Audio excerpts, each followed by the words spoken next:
നമ്മുടെ നാട്ടിൽ നിന്ന് ആദ്യമെത്തിയ റഷ്യൻ സഞ്ചാരി സഞ്ചരിച്ച അതേ പാതയിലൂടെ ആ യാത്ര പുനരാവിഷ്കരിക്കുകയാണ് റഷ്യൻ ഓണററി കോൺസുലും റഷ്യൻ കൾച്ചറൽ സെന്റർ ഡയറക്ടറുമായിട്ടുള്ള രതി സി നായർ. ഇന്ത്യയും റഷ്യയും തമ്മിലുള്ള സൗഹൃദം തുടങ്ങിയതിൻ്റെ 555-ാം വാർഷികം കൂടിയായ ഈ വർഷമാണ് അദ്ദേഹത്തിൻ്റെ ഈ യാത്ര എന്നുള്ളതും ഏറെ പ്രത്യേകം ഓർക്കേണ്ടതുമാണ്. നമസ്കാരം സർ.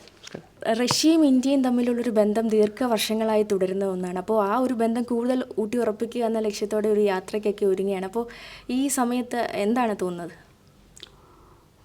സാധാരണ പറയാറുള്ള ഡിപ്ലോമസിയിൽ ഒരു പെർമനൻറ്റ് എനിമീസ് അല്ലെങ്കിൽ പെർമനൻറ്റ് ഫ്രണ്ട്സ് ഇല്ല, പെർമനൻറ്റ് ഇൻട്രസ്റ്റ് മാത്രമേ ഉള്ളൂ എന്നാണ്. പക്ഷേ ഇതിൻ്റെ അപവാദമാണ് ഇന്ത്യയും റഷ്യയും തമ്മിലുള്ള ബന്ധം. രണ്ട് രാജ്യങ്ങളുടെയും ഇൻട്രസ്റ്റ് ഉണ്ടെങ്കിൽ കൂടി, താല്പര്യങ്ങളുണ്ടെങ്കിൽ കൂടി, നമ്മളെപ്പോഴും എല്ലാ കാലവും സുഹൃത്തുക്കളായിരുന്നു.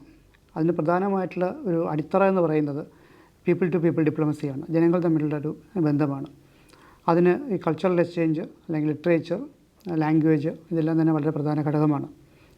ഈ ബന്ധങ്ങളെല്ലാം തുടക്കം എന്ന് പറയുന്നത് 1466 റഷ്യയുടെ ട്വേർ സിറ്റിയിൽ നിന്ന് വോൾഗ വഴി അസ്ട്രഖാനിലെത്തുകയും പിന്നീട് ദർബന്ദ്, ഇപ്പോഴത്തെ അസർബൈജാൻ, ഇറാൻ വഴി ഒമാൻ വഴി ഇന്ത്യയിലെത്തിയ 1469 ഇന്ത്യയിലെത്തിയ അഫനാസി നികിതിൻ എന്ന വ്യാപാരിയായ സഞ്ചാരിയിൽ നിന്നാണ് തുടക്കം.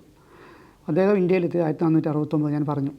അപ്പോൾ ഈ വർഷം ആകുമ്പോൾ അത് 555 വർഷമാകും. അപ്പോൾ ഇദ്ദേഹത്തിൻ്റെ ആദ്യത്തെ റഷ്യക്കാരൻ ഇന്ത്യയിലെത്തിയതിൻ്റെ 555-ാം വർഷം എന്ന് പറയുന്നത് ഇൻഡോ റഷ്യൻ ബന്ധത്തിൻ്റെയും 555-ാം വർഷം എന്ന് വേണമെങ്കിൽ കണക്കാക്കാം. അതുകൊണ്ട് അദ്ദേഹം വന്ന വഴിയിൽ കൂടെ ഒരു സഞ്ചാരം, ഒരു യാത്ര, അതൊരു വെറും യാത്രയല്ല. നേരത്തെ ഞാൻ സൂചിപ്പിച്ച പീപ്പിൾ ടു പീപ്പിൾ ഡിപ്ലോമസിയുടെ പങ്ക് മനസ്സിലാക്കിക്കൊണ്ട് അത് കൂടുതൽ ജനങ്ങൾ തമ്മിൽ കൂടുതൽ പരസ്പരം അറിയാനുള്ള ഒരു അവസരം കൂടി ഉണ്ടാകാൻ വേണ്ടിയിട്ടുള്ളതാണ് യാത്ര എന്ന് പറയുന്നത്. ഇപ്പോൾ താങ്കൾ പറഞ്ഞതുപോലെ വളരെ ഉത്തരവാദിത്വം നടന്ന ഒരു യാത്ര കൂടിയാണിത്. അപ്പോൾ ഇതിനുള്ള ഒരു തയ്യാറെടുപ്പുകൾ എങ്ങനെയാണ്? തയ്യാറെടുപ്പ് ഇപ്പോൾ ഏകദേശം 47 സിറ്റികൾ, 5 രാജ്യങ്ങൾ. ഇത് ഞാൻ നേരത്തെ സൂചിപ്പിച്ച പോലെ വെറും ഒരു യാത്രയല്ല. അതിലെല്ലാം പല സ്ഥലങ്ങളിലും യൂണിവേഴ്സിറ്റികൾ സന്ദർശിക്കുന്നുണ്ട്. അപ്പോൾ ഇന്ത്യയുടെ കൾച്ചറിനെ കുറിച്ചും അല്ലെങ്കിൽ റഷ്യൻ ബന്ധത്തെക്കുറിച്ചും, peaceful use of nuclear energy, അത് ഇന്ത്യയും റഷ്യയും തമ്മിൽ ഒരു മാതൃക ലോകത്തിന് കാട്ടാൻ പറ്റുന്നത് ഈ മേഖലയിലുള്ള ഒരു കോപ്പറേഷനാണ് റഷ്യയും ഇന്ത്യയും തമ്മിലുള്ള. അതിനെക്കുറിച്ചുള്ള മത്സരങ്ങൾ, അതുപോലെ യൂണിവേഴ്സിറ്റികൾ തമ്മിൽ കൂടുതൽ ബന്ധം ദൃഢമാക്കാൻ വേണ്ടിയിട്ടുള്ള പ്രവർത്തനങ്ങൾ, അപ്പോൾ ഇതൊക്കെ ഈ സന്ദർശന വേളയിലുണ്ടാകും. അപ്പോൾ ഈ ഒരു സിറ്റിയിൽ തന്നെ പല സ്ഥലങ്ങൾ സന്ദർശിക്കുന്നുണ്ട്, പല ആൾക്കാരുമായി സംസാരിക്കുന്നുണ്ട്. ഈ ട്രേഡ്, ഇപ്പോൾ ഇന്ത്യ ഇപ്പോഴും പഴയ ഇന്ത്യയാണ് എന്നൊരു ധാരണ പല യൂറോപ്യൻ രാജ്യങ്ങൾക്കുമുണ്ട്. അതായത് സ്നേക്ക് ചാമേഴ്സ്, അല്ലെങ്കിൽ അവിടെ കാണിക്കുമ്പോൾ ഇന്ത്യയുടെ കൾച്ചർ ആന എന്നൊക്കെ പറഞ്ഞാൽ കാണിക്കുന്നത്. പക്ഷേ ട്രേഡ് ഓപ്പർച്യൂണിറ്റീസ് പലതും മറന്നു പോകുന്നുണ്ട് പല രാജ്യക്കാരും. അതുപോലെ പഴയ റഷ്യയല്ല ഇപ്പോഴുള്ളത്, 90s റഷ്യയല്ല ഇപ്പോൾ 2024 എത്തുമ്പോൾ നിൽക്കുന്നത്. അപ്പോൾ അവിടെയും ധാരാളം ട്രേഡ് ഓപ്പർച്യൂണിറ്റീസ് ഉണ്ട്. അപ്പോൾ ഈ നഗരങ്ങളിലൂടെ യാത്ര ചെയ്യുമ്പോൾ ഇന്ത്യയിലെ പല നഗരങ്ങളുടെയും ചേംബർ ഓഫ് കൊമേഴ്സിൻ്റെ പ്രതിനിധികളുമായി ഓൺലൈനിൽ ബന്ധപ്പെടുത്തുക, യൂണിവേഴ്സിറ്റികൾ തമ്മിൽ ബന്ധപ്പെടുത്തുക, അത് ഇന്ത്യയുടെ ഭാഷകൾ അവിടെ അവതരിപ്പിക്കുവാനും അല്ലെങ്കിൽ റഷ്യൻ ഭാഷ ഇന്ത്യയിൽ പല സ്ഥലങ്ങളിലും ഇൻട്രൊഡ്യൂസ് ചെയ്യാനും വേണ്ടിയിട്ടുള്ള ഒരു കോൺടാക്റ്റ് എസ്റ്റാബ്ലിഷ് ചെയ്യാൻ കൂടി വേണ്ടിയിട്ടാണ് യാത്ര എന്ന് പറയുന്നത്. അപ്പോൾ അതുകൊണ്ട് തന്നെ നേരത്തെ പറഞ്ഞതുപോലെ തയ്യാറെടുപ്പുകൾ ആവശ്യം വേണ്ടി വരും. കാരണം ജസ്റ്റ് യാത്രയാണെങ്കിൽ തയ്യാറെടുപ്പിൻ്റെ ആവശ്യമില്ല. നേരത്തെ 47 സിറ്റികളിൽ മീറ്റിംഗ്സ് നേരത്തെ ഫിക്സ് ചെയ്യേണ്ടതായിട്ടുണ്ട്. അപ്പോൾ അതിൻ്റെ പാർട്ട്നേഴ്സായി ഇന്ത്യയിലെ യൂണിവേഴ്സിറ്റി ആയാലും അല്ലെങ്കിൽ സ്റ്റുഡൻസ് ആയാലും ഓർഗനൈസേഷൻസ് ആയാലും ചേംബർ ഓഫ് കൊമേഴ്സ് ആയാലും ഇവരെ ലൈനിൽ നിർത്തേണ്ടതായിട്ടുണ്ട്. ഇത് മാത്രമല്ല, റഷ്യക്കകത്ത് വോൾഗ നദി കൂടെയാണ് യാത്ര.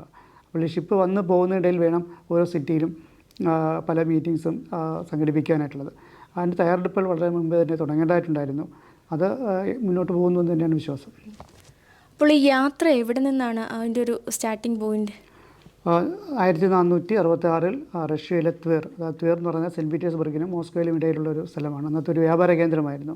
ട്വേറിൽ നിന്നാണ് തുടങ്ങുന്നത്. സെപ്റ്റംബർ 2-ാം തീയതി അവിടെ ഒരു വളരെ മനോഹരമായ അഫനാസി നികിതിൻ്റെ ഒരു മോണുമെൻ്റ് ഉണ്ട്. അപ്പോൾ ആ മോണുമെൻറ്റിൽ നിന്ന് തുടങ്ങുക.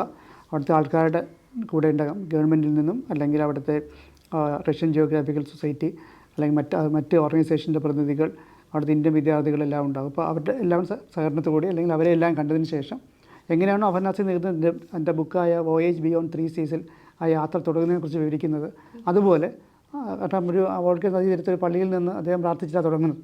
പിന്നെ ആ ബോട്ടിൽ കയറുന്നു. അതുപോലെ ആ ബോട്ടിൽ കയറുക, എന്നിട്ട് കല്യാസിൻ വഴി യാറസ്ലാവിലെത്തിയിട്ട് പ്രധാനപ്പെട്ട ഷിപ്പിലേക്ക് മാറി കയറുക എന്നുള്ളതാണ്. മറ്റൊരു കാര്യം, ഇപ്പോൾ വിഴിഞ്ഞം പോലെയുള്ള വലിയ നേട്ടങ്ങളൊക്കെ കൈവരിച്ച് കേരളം വലിയ അഭിമാന നെറുകയിൽ എത്തി നിൽക്കുന്ന ഒരു സമയം കൂടിയാണിത്. അപ്പോൾ താങ്കളുടെ ഈ യാത്ര സംസ്ഥാനത്തെ ഒരു പുതിയ നേട്ടത്തിലേക്ക് എത്തിക്കുന്ന ഒരു കാര്യം കൂടിയായി തീരുമോ? സ്വാഭാവികമായിട്ടും ചേംബർ ഓഫ് കൊമേഴ്സുമായിട്ടുള്ള പല മീറ്റിങ്ങുകളിലും ഇത് പറയേണ്ടതാണ്, പറയാൻ പറ്റുന്ന ഒരു മേഖലയുണ്ട്. മാത്രമല്ല ഇതിന് ഏറ്റവും കൂടുതൽ ഒരു ഇതുകൊണ്ട് ഗുണമുണ്ടാകുന്ന മറ്റൊരു മേഖലയാണ് കേരള ടൂറിസം. കാരണം ധാരാളം ഇപ്പോൾ എനിക്ക് തോന്നുന്നു വിദേശികൾ വരുന്നതിൽ, യൂറോപ്പിൽ നിന്ന് വരുന്ന വിദേശികളിൽ ഏറ്റവും കൂടുതൽ റഷ്യക്കാരാണ് കേരളത്തിൽ വരുന്നത്. നമ്മൾ 2 വർഷം മുമ്പ് ഒരു ബയലാട്രൽ ട്രാവൽ ഫെയർ സംഘടിപ്പിച്ചിരുന്നു, Indo Russian travel fair. Tourism department സഹകരണത്തോടു കൂടി ടൂറിസം മിനിസ്റ്റർ തന്നെയാണ് അത് ഉദ്ഘാടനം ചെയ്തത്. അപ്പോൾ റഷ്യയിൽ നിന്ന് ധാരാളം ടൂറിസ്റ്റുകൾ വരുന്നതിന് ടൂറിസം ഡിപ്പാർട്ട്മെൻറ്റും ധാരാളം പ്രാധാന്യം കൊടുക്കുന്നുണ്ട്. ഒരു പ്രയോറിറ്റി ഏരിയയാണ് റഷ്യ എന്ന് പറയുന്നത്, റഷ്യൻ മാർക്കറ്റ് എന്ന് പറയുന്നത്. അപ്പോൾ എൻ്റെ യാത്രയിലുടനീളം സ്വാഭാവികമായിട്ടും ഞാൻ വരുന്ന ഗോഡ്സ് ഓൺ കൺട്രിയുടെ ടൂറിസം സാധ്യതകളെക്കുറിച്ചും വിഴിഞ്ഞം പോലുള്ള മേഖലകളിൽ ഒരു പൊട്ടൻഷ്യൽ ക്ലയൻസിനോ അല്ലെങ്കിൽ ഫ്യൂച്ചർ പാർട്ട്നേഴ്സിനെയോ അല്ലെങ്കിൽ അറ്റ്ലീസ്റ്റ് ഒരു അവയർനെസ് ഉണ്ടാക്കാനെങ്കിലും കഴിയുമെന്ന് ഞാൻ വിശ്വസിക്കുന്നതാണ്. കേരളവും റഷ്യയും തമ്മിലുള്ള ആ ഒരു ബന്ധത്തെ ഒന്ന് പറയാമോ? ഹിസ്റ്റോറിക്കലി ആൻഡ് പൊളിറ്റിക്കലി കേരളവും പഴയ സോവിയറ്റ് യൂണിയൻ തമ്മിൽ വലിയ ബന്ധമുണ്ടായിരുന്നു. അതോടൊപ്പം തന്നെ ലിറ്ററേച്ചറിന് വലിയ പ്രാധാന്യമാണ്. മിക്കവാറും പല റഷ്യൻ പ്രശസ്തമായ കൃതികളും മലയാളത്തിലേക്ക് ട്രാൻസ്ലേറ്റ് ചെയ്യപ്പെട്ടിട്ടുണ്ട്. ചങ്ങമ്പുഴ തന്നെ 1948 ചെക്കോവിൻ്റെ ദ പ്രപ്പോസൽ മലയാളത്തിലേക്ക് ട്രാൻസ്ലേറ്റ് ചെയ്തതാണ്. അപ്പോൾ മലയാളികൾക്ക്, വായനാശീലമുള്ള മലയാളികൾക്ക് തമിഴ്നാട്ടിലെയോ അല്ലെങ്കിൽ കന്നഡയിലോ തമിഴിലെയോ എഴുത്തുകാരെ അറിയുന്നതിനേക്കാളും കൂടുതൽ റഷ്യൻ എഴുത്തുകാരെ അറിയാമെന്നുള്ള ഒരു ഇതാണ്.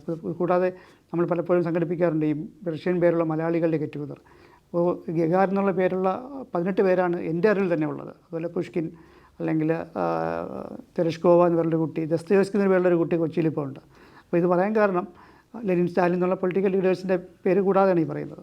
ഇതെല്ലാം തന്നെ മലയാളികൾക്ക് റഷ്യയുമായുള്ള ബന്ധത്തിൻ്റെ ആഴം മനസ്സിലാക്കാൻ സാധിക്കുന്നുണ്ട്.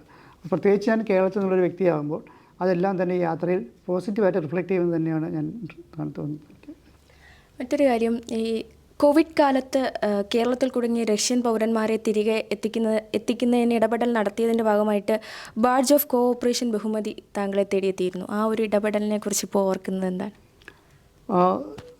ഈ കോവിഡ് സമയത്ത് കേരളത്തിൽ തങ്ങിയ വിദേശികളിൽ ഒരു പരിധിവരെ ജർമ്മനി കഴിഞ്ഞാൽ ആദ്യം നമ്മളൊരു സ്പെഷ്യൽ ഫ്ലൈറ്റ് വഴി നാട്ടിലേക്ക് എത്തിച്ച റഷ്യക്കാരെയാണ്.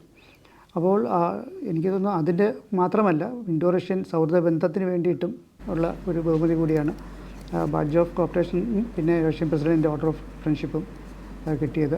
കോവിഡ് കാലത്ത് മാത്രമല്ല, അല്ലെങ്കിൽ തന്നെ ഇന്ത്യയിൽ എത്തുന്ന വിദേശികൾ, കേരളത്തിലെത്തുന്ന വിദേശികൾക്ക് ഒരു ബുദ്ധിമുട്ട് ഉണ്ടാവുന്ന ഒരു അവസരം വന്നാൽ അത് ഏത് സർക്കാരാണോ എന്നത് പറഞ്ഞിട്ട് കാര്യമില്ല. ഏത് സർക്കാരായാൽ പോലും വിദേശികളെ ടൂറിസ്റ്റുകളെ മറ്റ് പല രാജ്യങ്ങളെക്കാളും കൂടുതൽ സംരക്ഷിക്കുന്നതിനും സപ്പോർട്ട് നൽകുന്നതിനും സഹായിക്കുന്ന ഒരു ആറ്റിറ്റ്യൂഡ് കേരളത്തിൽ ഏത് സർക്കാരായാലും ഉണ്ടായിട്ടുണ്ട്.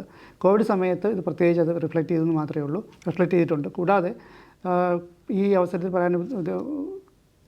പറയാൻ സാധിക്കുന്നത് വിദേശികളോട് പോലീസ് വളരെയധികം സൗഹൃദപരമായി ഇടപെടുന്നു. പോലീസ് പല പ്രശ്നങ്ങൾ വരുമ്പോഴും പോലീസിൻ്റെ സഹായം വളരെ പെട്ടെന്ന് തന്നെ ലഭ്യമാകുന്നുണ്ട്. ശരിക്കും ഒരു ഗോഡ്സ് ഓൺ കൺട്രിയുടെ ഒരു ആതിഥേയർ എന്ന് പറയുന്നത് കേരള പോലീസാണ് നിസ്സംശയം പറയാം. എൻ്റെ ഒരു 24 വർഷത്തെ എക്സ്പീരിയൻസ് ഞാൻ പറയുന്നത്, FRRO അല്ലെങ്കിൽ എയർപോർട്ടായാലും. അപ്പോൾ കേരളത്തിൽ ഈ മേഖലയിലുള്ള ആൾക്കാർ ടൂറിസം ഫ്രണ്ട്ലി ആണെന്ന് പറയുന്നതിൽ സംശയമില്ല. അത് 24 വർഷത്തെ എക്സ്പീരിയൻസ് ഞാൻ പറയാം. ഇപ്പോൾ റഷ്യൻ കൾച്ചറൽ സെൻറ്ററുമായിട്ട് അതിൻ്റെ ആഭിമുഖ്യത്തിൽ നടത്താൻ ഉദ്ദേശിക്കുന്ന മറ്റ് കൂടിയാലോചനകളൊക്കെ എന്തെല്ലാമാണ്? ഇവിടെ 2 രീതികളാണ്. ഒന്ന് റഷ്യയുടെ ഓണററി കോൺസുലേറ്റ് പ്രധാനമായും consular services, legal services to Russian nationals and trade develop ചെയ്യുക തുടങ്ങിയാണ്. Russian cultural centre, Russian house എന്ന് പറയുന്നത് റഷ്യൻ പവറിൻ്റെ ഭാഗമായിട്ട് റഷ്യയുടെ ഫോറിൻ പോളിസിയുടെ ഭാഗമായിട്ടുള്ള സോഫ്റ്റ് പവർ വഴി ഇന്ത്യയിലെ ജനങ്ങളെ റഷ്യയിലേക്ക് അടുപ്പിക്കാൻ വേണ്ടിയിട്ടുള്ളതാണ്. അപ്പോൾ അതിന് വേണ്ടിയിട്ടുള്ള വിവിധ പരിപാടികൾ, ഇപ്പോൾ സെമിനാറുകളായാലും റഷ്യൻ കൾച്ചർ പ്രോഗ്രാംസ്, അതുപോലെ ഡിസ്കഷൻസ് തുടങ്ങിയ പരിപാടികൾ മിക്കവാറും ആഴ്ചയിൽ 2-3 വെച്ചൊക്കെ ഓർഗനൈസ് ചെയ്യുന്നുണ്ട്. കൂടാതെ ലാംഗ്വേജ് ക്ലാസ്, ചെസ്സ്, പിയാനോ. അപ്പോൾ ഡേ ടു ഡേ ആക്ടിവിറ്റീസ് പാരലായിട്ട് നടക്കുന്നുണ്ട്. പക്ഷേ കോൺസേർട്ടിൻ്റെ അത് റഷ്യൻ കൾച്ചർ സെൻറ്ററിൻ്റെ ആഭിമുഖ്യത്തിലാണ്. പക്ഷേ കോൺസേർട്ടിൻ്റെ നേതൃത്വത്തിൽ പ്രധാനമായിട്ടും മറ്റ് എംബസികളുടെ ഒരു മിനിയേച്ചർ എന്ന് പറയുന്ന രീതിയിലുള്ള പ്രവർത്തനങ്ങളാണുള്ളത്. അവസാനമായിട്ടൊരു ക്വസ്റ്റ്യനും കൂടി ചോദിക്കാം. ഇന്ത്യൻ റഷ്യൻ ബന്ധം ഊഷ്മളമായി അല്ലെങ്കിൽ ഇക്കാലം അത്രയും ഊഷ്മളമായി നിലനിർത്തുന്നത് റഷ്യൻ കൾച്ചറൽ സെൻറ്ററിൻ്റെ പങ്ക് വളരെ വലുതാണ്. അപ്പോൾ ആ ചരിത്രപരമായ ആ പ്രാധാന്യത്തെക്കുറിച്ച് എന്താണ് പറയാനുള്ളത്?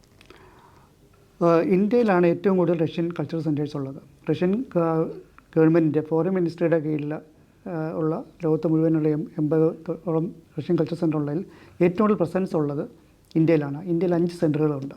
അത് പ്രധാനമായിട്ടും ബോംബെ, കൽക്കട്ട, ഡൽഹി, ചെന്നൈ മെട്രോ സിറ്റീസ് കൂടാതെ പിന്നെ തിരഞ്ഞെടുത്തത് കേരളമാണ്. അതിന് കാരണം കേരളത്തിലെ ജനങ്ങൾക്ക് റഷ്യയോട് ഞാൻ നേരത്തെ പറഞ്ഞ ഹിസ്റ്റോറിക്കലി പൊളിറ്റിക്കലായിട്ടുള്ള ഒരു ബന്ധം തന്നെയാണ്. ഇത് കൂടുതൽ ഇപ്പോൾ എൻ്റെ ഒരു ആഗ്രഹം എന്ന് പറയുന്നത് പ്രവർത്തനങ്ങൾ തുടങ്ങിക്കഴിഞ്ഞു. ഇപ്പോൾ തിരുവനന്തപുരത്ത് മാത്രമുള്ള ആൾക്കാർക്ക് ഇതിൻ്റെ ഒരു പ്രയോജനം കിട്ടാതെ കേരളത്തിൻ്റെ മറ്റ് സ്ഥലങ്ങളിലേക്കും ഇത് വ്യാപിപ്പിക്കുക എന്നുള്ളതാണ്. ഇപ്പോൾ കോഴിക്കോട് ഇൻസൈറ്റ് പബ്ലിക്കായിട്ട് ചേർന്നിട്ടുള്ള ഒരു കൾച്ചറൽ ഒരു കാർണിവൽ പോലെ നടത്തുകയുണ്ടായി. പലപ്പോഴും കൊല്ലത്തും കൊച്ചിയിലും തൃശ്ശൂരും നമ്മൾ കൾച്ചർ പ്രോഗ്രാംസ് നടത്തുന്നുണ്ട്. ഇപ്പോൾ യാത്രയുടെ സമാപനം തന്നെ കോഴിക്കോടാണ്. അപ്പോൾ കോഴിക്കോട് ഒക്ടോബർ 12-13 എത്തുമ്പോൾ വലിയ രീതിയിൽ തന്നെ ഒരു റഷ്യൻ കൾച്ചറൽ ഈവൻറ്റ് ആയിട്ടുള്ള റഷ്യൻ ഫുഡ് ഫെസ്റ്റിവലായിട്ട് വലിയൊരു കാർണിവലായിട്ട് ഇത് സമാപിക്കണം എന്നുള്ളതാണ് ആഗ്രഹം. എനിക്ക് തോന്നുന്നത് കേരളത്തിൻ്റെ എല്ലാ ആൾക്കാർക്കും ചരിത്രപരമായി ഇന്ത്യയുടെ കൂടെ നിന്ന് റഷ്യയുടെ എന്ന രാജ്യത്തിൻ്റെ സംസ്കാരവും ലിറ്ററേച്ചറും കൂടുതൽ അടുത്തറിയാൻ വേണ്ടിയുള്ള പ്രവർത്തനങ്ങൾ ഇനിയും തുടരും എന്ന് തന്നെയാണ് പ്രതീക്ഷ. അപ്പോൾ എല്ലാവിധ ആശംസകളും തുടർന്നും പ്രവർത്തന പദത്തിൽ കൂടുതൽ ഉയരങ്ങളിലെത്താൻ കഴിയട്ടെ. എല്ലാവിധ ആശംസകളും കൈരളി ന്യൂസിൻ്റെ. Thank you.